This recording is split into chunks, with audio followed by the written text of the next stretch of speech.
So is there any exercise, a good exercise for fecal incontinence? That's the subject of this video.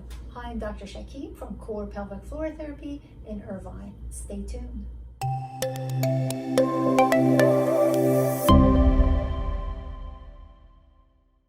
All right, so I've done a video on fecal incontinence. We're going to make sure that we put that at the end of this so you understand what that is all about and what are some of the things that cause it. But then the question is there anything you can do now to help it?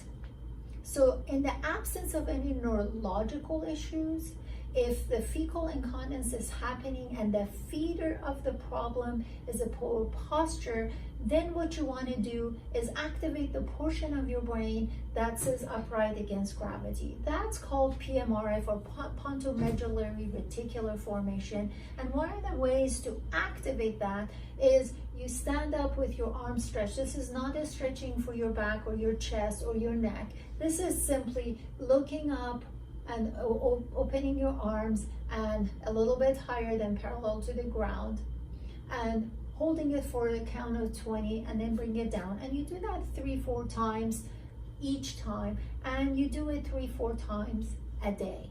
By doing that, and that's one part of all the different things that go in the package of improving your posture, you activate PMRF, which now gives the command to be upright against gravity. This will allow the abdominal diaphragm and the pelvic diaphragm, which I've done a video on, and we're going to make sure we put at the end of this video. It allows them to be parallel to each other like they should, and therefore not too much pressure is being exerted to the posterior and the back part of your pelvic diaphragm.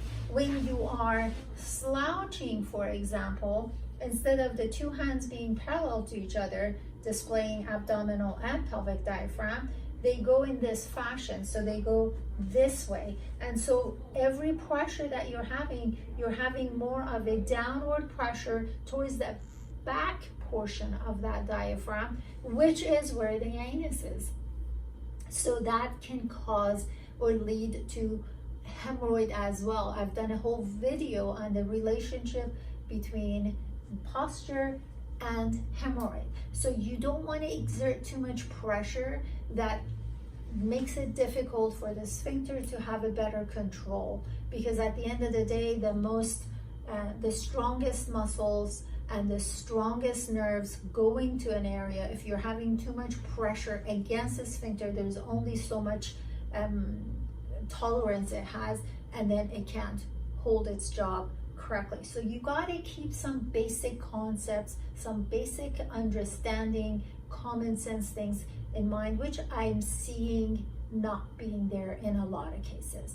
At any rate, if you have any questions, make sure you contact me using one of the methods of contact in the description box, and don't hesitate to call the office with if you have any questions, and subscribe to the channel. Until next time, take care.